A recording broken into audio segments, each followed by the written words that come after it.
Hi, this is Steve with Thresher Media Group. Welcome to When You're Ready to Listen. This podcast is dedicated to exploring the truth about God, things you may not have understood, may not have been taught, or quite frankly, had a very hard time believing. And since our entire relationship with God rests on believing, it is important we learn how to separate the truth from the many lies and fictions that abound within the religion of Christianity. So when you're ready to listen, tune in and discover a pathway to freedom, encouragement, life, and hope. Episode 77, Revelation 10, verses 1 through 2. Revelation 10, overview. The angel of the Lord, the seven thunders, no more delay, the mystery of God, and the little book of final prophecies. With the first 6 trumpets having been blown, Revelation 10 functions as a transition of sorts, opening the door to a series of events in Revelation 11 through 14 that are not sequential in terms of the end times timeline. In fact, the events of Revelation 11 through 14 can get a bit confusing, with certain events reaching back in time to the beginning of the first 3.5-year period of the tribulation, and then forward again to the midway mark of the tribulation. There are even some events that reach further back in time outside of the end times to trace a bit of history between Israel and the dragon, also known as Satan. But all of it leads to the blowing of the 7th and final trumpet judgment and the marvelous event known as the rapture of the church, which is completed before the Spirit begins once again with the sequential approach through the second 3.5-year period of the tribulation and the 7 bowls of wrath. These next chapters will be a very bumpy ride, to say the least. So let's get started in this traditional chapter and explore the, quote, setup that helps frame and give context to what we will study in Revelation chapters 11 through 14.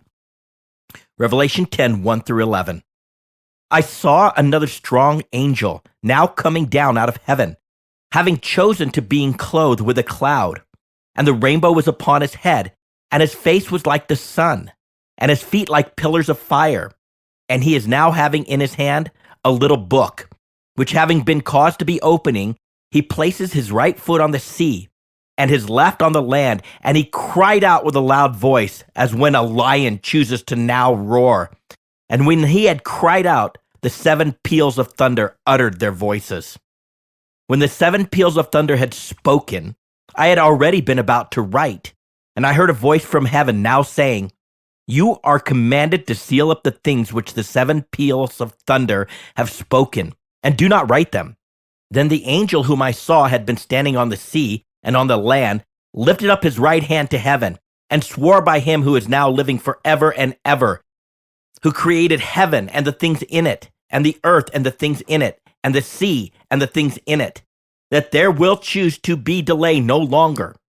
But in the days of the voice of the 7th angel, when he is now about to now sound, then the mystery of God will be caused to be finished, as he preached to his servants the prophets. Then the voice which I heard from heaven, I heard again now speaking with me and saying, "You are commanded to now go, take the book, which having been caused to be opening in the hand of the angel who has been standing on the sea and on the land." So I went to the angel, now telling him to give me the little book. And he now says to me, "You are commanded to take it and commanded to eat it. It will make your stomach bitter, but in your mouth it will choose to be as sweet as honey." I took the little book out of the angel's hand and ate it, and in my mouth it was sweet as honey. And when I had eaten it, my stomach was made bitter. And they now say to me, "You now must prophesy again concerning many peoples and nations and tongues and kings." 7 seals have been opened, 6 trumpets have been blown, and the 7th remains. And it is a trumpet of greatest hope, a trumpet of fulfillment, a trumpet of victory and glory, a trumpet of salvation, while at the same time, it's a trumpet that leads to unfathomable doom. The Angel of Yahweh. I saw another strong angel now coming down out of heaven. John saw another strong, or literally a forcible angel now coming down from heaven, But this angel is different from the other angels we have seen. This angel is described with particular detail, and his attributes set him apart from all other angels. I'll just tell you straight up, this forcible angel is likely none other than the angel of Yahweh, also known as Jesus, in the form that he revealed himself throughout the Old Testament. In Revelation 1, we saw a glorious picture of Jesus, one like a son of man, having chosen to being clothed in a robe reaching to his feet, and having been girded across his chest with a golden sash. His hair were white like white wool, like snow, and his eyes were like a flame of fire. His feet were like burnished bronze, as if having been caused to be glowing in a furnace, and his voice was like the sound of many waters. In his right hand he is now holding 7 stars, and out of his mouth now choosing to be coming a sharp 2-edged sword, and his face was like the sun, which now shines in its strength. In Revelation 4, we saw Jesus as the one now choosing to be sitting on the throne. And he who is now choosing to be sitting was like a jasper stone and a sardius in appearance, and there was a rainbow around the throne, like an emerald in appearance. In Revelation 5, we saw Jesus as a lion, heir to David's throne, and then as a lamb who had been being slain. It therefore should not surprise us that he now appears as the angel of Yahweh, as an armed warrior, which is also the picture of him that we will see in Revelation 19. And looking back on things, perhaps we already saw him in this form, as it is likely that he is also the angel who takes the censer and approaches the golden altar before the throne and fills the censer with fire from the altar and throws it to the earth. What followed were peals of thunder, just like we see in our passage. This angel is described as a strong or forcible angel, like the strong angel that first proclaimed with a loud voice, "Who is worthy to open the book?" Or the strong angel which takes a huge millstone and throws it into the sea, announcing the doom of spiritual Babylon. Perhaps all these images of a strong angel refer to the angel of Yahweh, wrapped in a cloud, having chosen to being clothed with a cloud. This angel comes down from heaven, and our attention is drawn to the fact that he has chosen, sometime in the past, to being clothed with a cloud. It's rendered in the perfect middle participle. This is significant given the way clouds are used throughout the Codex. Clouds form a covering or a wrapping around Yahweh as a means of diffusing his glory. Presumably, his glory would be too much for us to bear if it were not clouded over. Yahweh makes the clouds his chariots. The glory of Yahweh appeared in a cloud during the Exodus, and the same cloud descended upon the tabernacle of God. Yahweh said that he would come to Moses in a thick cloud when he would speak to Moses. Yahweh descended upon Mount Sinai in a thick cloud, and he appeared on the mercy seat of the Ark of the Covenant in a cloud. He went before the Israelites and led them from the time they left Egypt until the time they entered the Promised Land in a pillar of cloud by day and a pillar of fire by night. Yahweh also descended upon Solomon's temple in a thick cloud. And finally, Jesus ascended into heaven on a cloud, and he is coming back with the clouds. Thus, this cloud covering supports the idea that this strong angel is none other than Jesus appearing as the angel of Yahweh as he descends from heaven, having chosen to be wrapped or clothed in a cloud to diffuse the radiance of his glory. The rainbow. And the rainbow was upon his head. We see a rainbow only one other time in Revelation, where there is a rainbow around the throne of Yahweh. Drawing from the story of Noah, the rainbow represents a promise, an everlasting covenant. And in this instance, with the blowing of the 7th trumpet, God fulfills the everlasting covenant, the promise he has made with his people. What was a great mystery is fulfilled. The head is an image of both authority and knowledge or reason, and this rainbow is a symbol of promise. Thus, the meaning of this image is that the one with ultimate authority and infinite knowledge can and will keep his promises. In Revelation 11, the beast will be given permission for a short time to wage war against the saints. But the rainbow upon the head of this strong angel is our assurance, our firm guarantee that our deliverance from this time of great suffering is just a moment away. Soon the people of God will be taken home, and soon they will rest, just as Yahweh promised. Face like the sun. And his face was like the sun. This is how Jesus, the risen Son of Man, was previously described in Revelation 1. And his face was like the sun, which now shines in its strength. This is also how Peter, James, and John saw Jesus on the Mount of Transfiguration. And he was transfigured before them, and his face shone like the sun.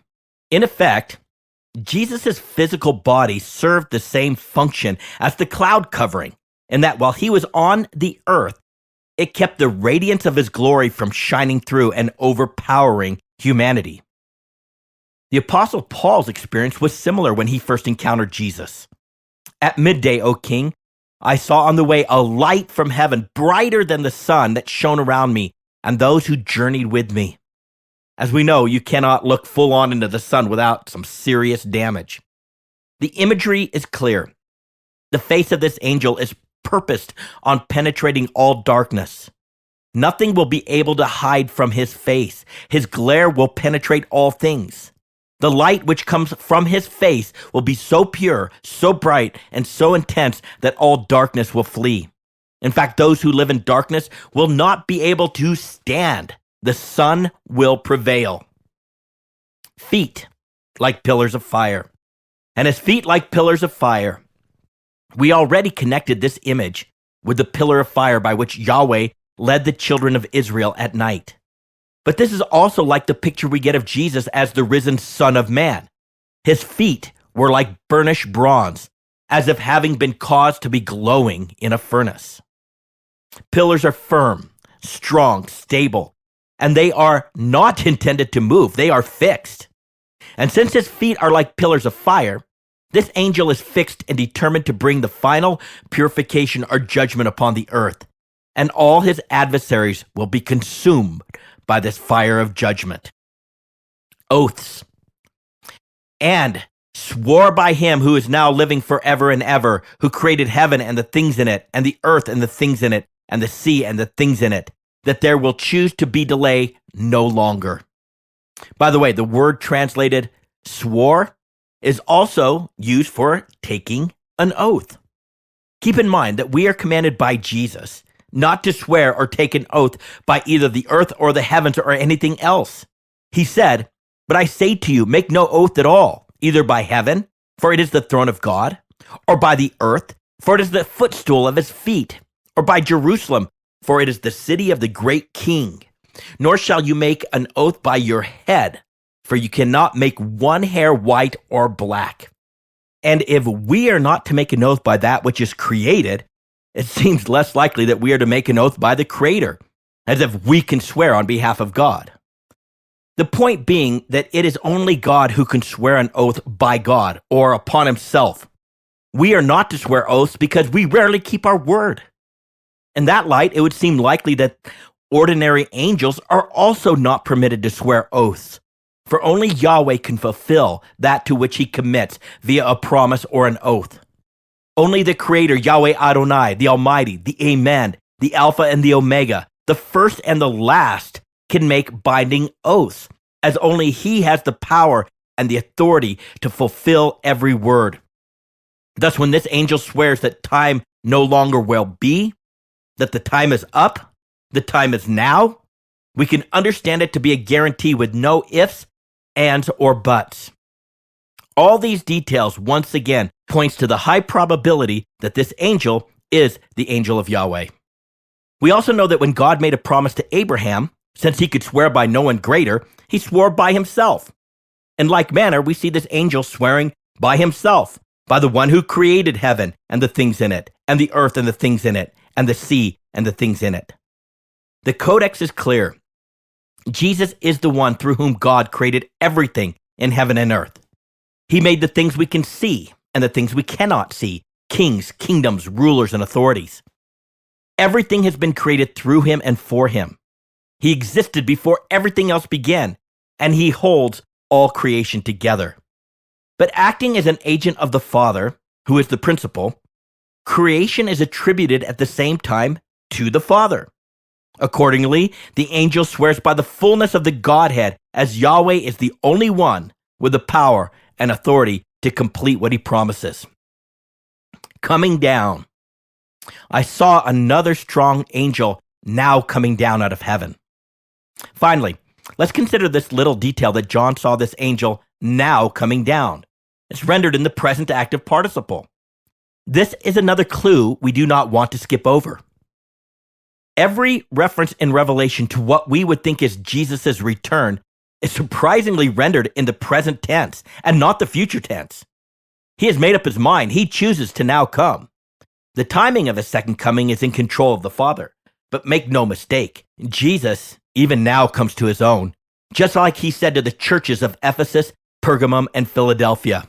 He comes, like that thief in the night, and fulfills each and every promise, whether for judgment or for blessing. The number 6. By the way, this promise that he now comes is given 6 times in Revelation, with 6 being code for the number associated with mankind. Therefore, this is a message not just for those in his household, but for all of mankind. Jesus now comes. In terms of our lifespan, the time is short. The time is now. In terms of the end of days, the time is short. The time is now. The Angel of Yahweh recapitulation. Looking at this combined image with the cloud, the sun, the pillars of fire, and we can throw in the 7 thunders, this image communicates that this angel comes with a storm. He comes in judgment. He comes to conquer, but he also comes with a promise, the rainbow. And he intends on completing it now, not later. We will see this in the oath that he took. And since he is a strong or forcible angel, he has the innate power and the ability to follow through and fulfill every judgment and every promise. The descriptions of this strong angel are connected to the character and quality of the divine. Thus, this strong angel is likely none other than Jesus Christ in his appearance as the Angel of Yahweh, the Angel of the Lord. The little scroll, Revelation 10, verse 2 and verse 8. And he is now having in his hand a little book, which having been caused to be opening. Then the voice which I heard from heaven, I heard again now speaking with me and saying, You are commanded to now go, take the book, which having been caused to be opening, in the hand of the angel who has been standing on the sea and on the land. It's important to note that both instances of open, as normally translated in most Bibles, are rendered in the perfect passive participle. Hence, it should be translated as having been caused to be opening. The significance of this is not to be missed. The scroll contains prophecies regarding many peoples and nations and languages and kings. However, the contents of the scroll are not some sort of new prophetic revelation, for this scroll had already been caused to be opening. Thus, the information on the scroll is not secret, and it was not just opened. It's been opened. However, by having John eat the scroll, God is in effect unveiling the understanding of something that God has already caused to be revealed to his servants, the prophets, throughout the Codex. Remember, Yahweh does nothing without first revealing his secret counsel to his servants, the prophets. God is faithful, and he makes known to us all that he has revealed. It is always just a matter of time. By the way, this is not the same small scroll that was sealed with 7 seals and then opened in Revelation 5. The prior scroll was a small scroll. This one is even smaller. It's a little scroll. If the scroll with the 7 seals was a book, this would be a booklet. As in the Greek, this scroll is a diminutive form of the scroll with the 7 seals. Sweet and bitter, Revelation 10, 8 through 10. Then the voice which I heard from heaven, I heard now speaking with me and saying, You are commanded to go, take the book, which having been caused to be opening in the hand of the angel, who has been standing on the sea and on the land. So I went to the angel, now telling him to give me the little book. And he now says to me, You are commanded to take it and commanded to eat it. It will make your stomach bitter, but in your mouth it will choose to be as sweet as honey. I took the little book out of the angel's hand and ate it. And in my mouth it was as sweet as honey. And when I had eaten it, my stomach was made bitter. Personal participation. It is important to note that this is the first time that John was asked to directly participate in a vision he was shown. This is not the only time, but it is the first. God is making all this very personal to John, and thus John's participation is essential. Internalization. This scroll contains information that Yahweh wants to be in John. It is not information that he is just to observe and pass on to us. Rather, it must first be within him. He must eat it and internalize the ramifications of this information. It will be sweet to the taste, but it will be caused to be bitter in his stomach. Being a message from Yahweh, it is sweet to the taste, as is every word spoken from the mouth of God. However, since this message of the scroll is judgment, doom, and serious destruction, of course it becomes bitter in John's stomach. Just the thought of the numbers of people who will die, how they will suffer, and all those who will fall away from Yahweh is beyond nauseating. It's a hard message to want to repeat. So Yahweh had to infuse this message into John's soul because he wants it all to be very personal. He wants John to be connected to it and to never forget it. It's also important to note that the command is rendered in the aorist tense. Thus, it is a command that is to, in effect, define John's overall life. We see the same kind of thing in the Codex where God brings the prophet Ezekiel a written word on a scroll that is filled with various pronouncements of doom, words of sorrow, and funeral songs. Yahweh makes Ezekiel eat it first, and it is sweet to the taste. And then once he has digested it, so to speak, he is to proclaim Yahweh's message to the people.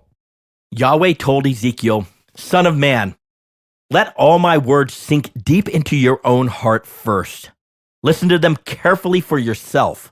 Then go to your people in exile and say to them, this is what Yahweh Adonai, the sovereign Lord, says." For some reason, these final messages, pronouncements of doom, words of sorrow, and so on, regarding many peoples and nations and languages and kings, are to sink deep into the soul of John and remain with him. Perhaps it is because Jesus was going to have John not just write this down for our benefit, but also have him continually tell others of the coming judgment. And he wanted John to be able to communicate that message with holy fear and passion, and to never depart from this message. He wants John to communicate it exactly as it was given, without distorting or softening a thing. The need for the internalization of this message becomes apparent later in the narrative when twice John bows before an angel in worship. It's quite an unfathomable thing, given that John sees the resurrected Son of Man. Of course, he gets chastised for it by the angel he bows before, but it seems that it is far too easy for John to forget or downplay the significance of this revelation. Thus, Yahweh wanted to ensure that this message would, when it is all said and done, become a part of John's very being. Eat it. And he now says to me, you are commanded to take and commanded to eat it.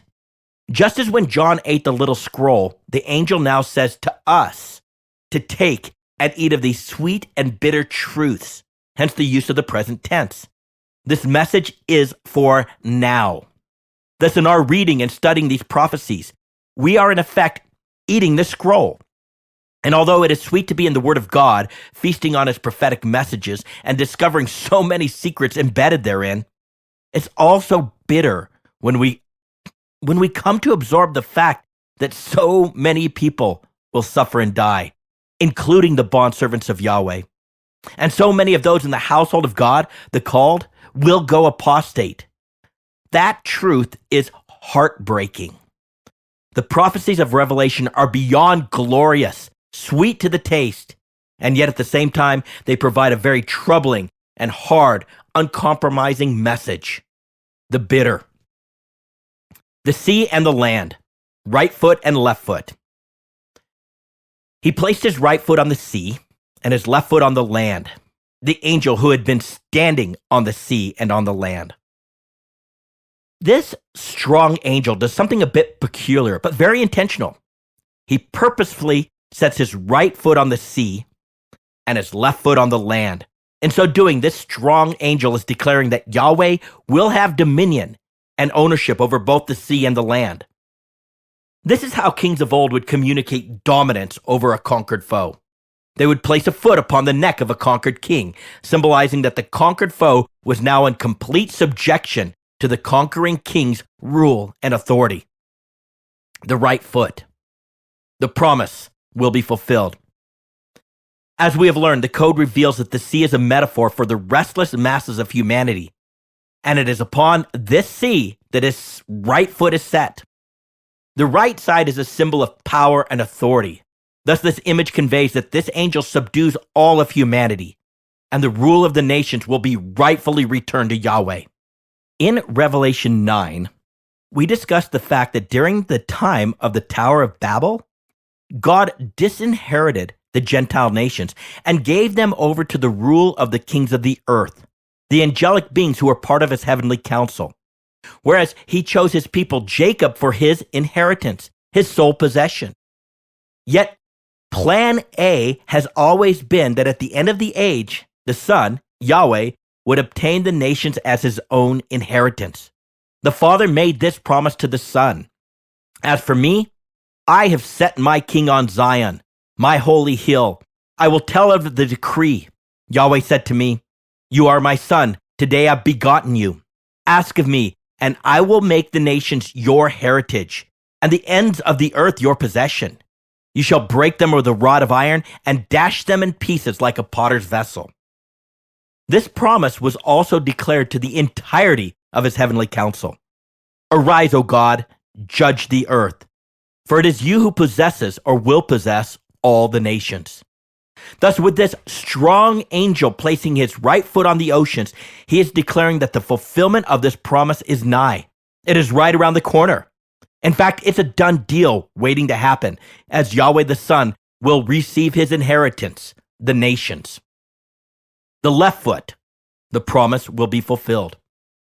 The fact that this strong angel sets his left foot on the land is a layered symbol. On the one hand, it speaks of the fact that Yahweh is taking possession of the earth. The whole world, all of creation, will be in subjection to him. For the ends of the earth will be his possession, just as the Father promised. He will be the sole possessor and sole ruler of the world. The agency authority of the kings of the earth will be terminated. The enemy will be evicted, and Yahweh will reign as King of Kings and Lord of Lords over the earth as he takes his seat on David's throne. He will dispossess the kings of the earth to whom he gave administrative rule, and they will be judged and receive their due punishment, just as he previously declared. Yes, when the anger and the wrath of the Son is kindled, the kings of the earth will perish just like mere men, while so many of their kind, the demonic angels, will finally be punished. Isaiah 24:21-23.